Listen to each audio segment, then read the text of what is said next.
뉴스 큐레이션 시간입니다. 맹영경 기자 나왔습니다. 안녕하세요. 네, 안녕하세요. 예, 첫 번째 소식은 뭔가요?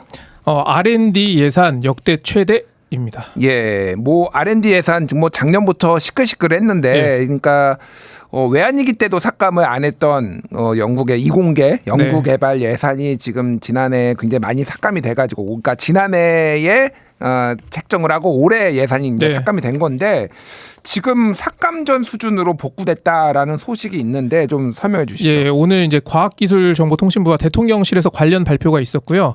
24조 8천억 규모. 그러니까 올해보다는 약 3조 원 정도 늘어난 수치입니다. 내년 예산이 이렇게 그렇습니다. 된다는 거죠. 예. 이것도 확정은 아니지만 일단 그렇게 가안을 잡아놨다라는 거고요. 예. 그러니까 삭감 전과 뭐 1조 원 정도 차이가 난다라는 얘기가 있고요.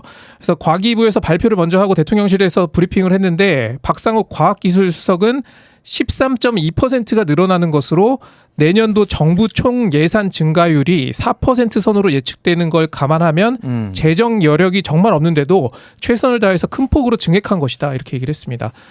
정부의 설명은 그런 겁니까? 재구조화를 했다라는 건데요. 예. 기존에 뭐 투입되면 안 되는 곳에 예산이 들어갔기 때문에 그걸 다시 가져와서 다시 이제 꼭 필요한 분야에 중점적으로 투입을 했다.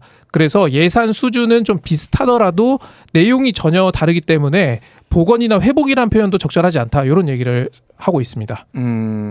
복원이나 회복이 아니면은 또 액수로 봐서 뭐 증액이 된 건 아니니까 이거 뭐라고 그렇죠. 표현을 해야 될지 정확하게 모르겠는데, 어쨌든 그러면은 과학 분야에서도 굉장히 많은 분야가 있는데 어떤 분야에 좀 집중적으로 투자를 하겠다는 건가요? 일단 중점 투자 분야가 8가지인데 인공지능, 반도체, 첨단 바이오, 양자기술 등입니다. 그리고 거기에다가 올해 그 새롭게 출범한 우주항공청이 있거든요. 여기에 예산이 1조 원 넘게 들어갈 걸로 또 예상이 되고요.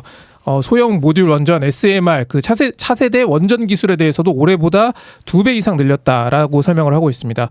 또 많은 분들이 좀 걱정했던 것과 같은 혁신형 R&D의 경우에도 1조 원이 편성이 됐고, 또 기초연구 역시 증액했다라는 얘기를 하고 있습니다.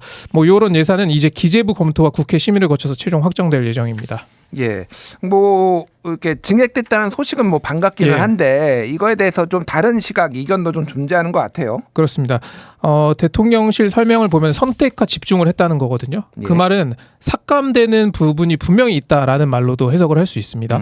그리고 이제 한국천문연구원 출신의 민주당 황정아 의원 같은 경우에는 이거 물가 상승률 고려하면은 실질적인 예산 떨어졌다. 그래서 역대 최대 규모라고 자화자찬하는 게 말이 안 된다, 이렇게 얘기를 합니다. 예. 그래서 최초에 그 31조 1천억 원 규모에서 5조 2천억 원이 줄어서 25조 9천억 원이 됐었습니다. 예. 그게 16.6%가 삭감이 됐던 건데, 그러니까 올해 예산이 작년 예산보다 R&D 예산이 16.6%가 삭감이 된 건데, 그런데 지금 오늘 발표한 거는 24조 8천억 규모니까요. 삭감 전과 비교해도 1조 원가량 적다라는 겁니다. 그러니까 16.6% 삭감하고 13.2%였나요? 13.2% 늘어난 거니까 그냥 수치로만 봐도 여전히 그러니까 복구가 안 된 건데, 사실 국가 예산이라는 게 매년 증가를 하잖아요. 그 증가 폭이 좀 다를 뿐인데, 그러면 실질적으로 여전히 삭감이 됐다라고 이제 보는 게 맞을 수도 있겠네요. 그러니까. 그래서 야권에서는 왜 깎은 사람 따로 있는데 엉뚱한 사람이 뒤치다거리를 하느냐, 이런 반응을 좀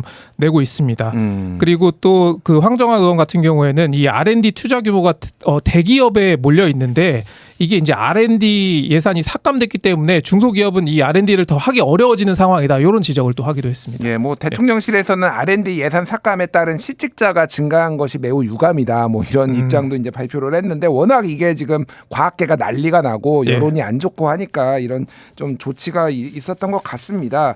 다만 이제 또 하나의 쟁점이 이제 출연연이라고 정부가 돈을 대는 연구기관의 그 이제 정부 평가가 원래 6년이었는데 이게 2년으로 바뀐 것도 굉장히 과학계가 지금 시끌시끌하더라고요. 요 사안은 아마 저희가 다음에 한번 기회가 될 때 한번 자세히 한번 다뤄보도록 하겠습니다. 자, 두 번째 소식으로 넘어가죠. 어떤 건가요? 국회 원구성 완료입니다. 예, 원구성 뭐 이제 좀 반가운 소식이긴 한데 우여곡절 많았습니다. 좀 내용을 설명해 주시죠. 일단 국민의힘 몫인 국회 부의장과 7개 상임위원회 위원장 선출이 오늘 본회의에서 있었습니다. 국회 부의장에는 국민의힘 주호영 의원이 선출이 됐고요. 상임위원장은 좀 설명을 드리면 정무위원회 윤한홍 의원, 기재위 송원석, 외통위의 김석기, 국방위 성일종, 산자위 이철규, 정보위 신성범, 여가위 이인선 의원이 위원장으로 선출이 됐습니다. 그러니까 개원 이후에 본회의장에 여야 의원들이 같이 모인 게 이번이 또 처음이었고요. 또 이제 앞으로 주목할 일정은 다음 달 2일부터 4일까지 22대 국회 첫 번째 대정부 질문 예정돼 있고요. 또 5일에는 국회 개원식이 열립니다. 그리고 예. 8일과 9일에 교섭단체 대표 연설이 진행됩니다. 예, 뭐 국회가 제대로 돌아간다라는 거는 뭐 좋은 소식이고 어제자 오늘자 한겨레 기사 보니까 본회의에 모인 건 처음이지만 상임위로 각 모였잖아요. 상임위에 국민의힘 의원들이 기피 상임위가 너무 많아서 상임위 좀 바꿔달라라고 이제 원내 수석 부대표 문 앞이 이제 문정성시였다. 특히 거기가 이제 과방위와 법사위 인터뷰가 지금 예정돼 있죠. 예, 그래서 오늘 그 논란의 화제의 예. 과방위원장 한번 저희가 만나보도록 하겠습니다. 네. 뉴스 큐레이션 여기까지 하겠습니다. 맹은 기자 잘 들었습니다. 예, 고맙습니다.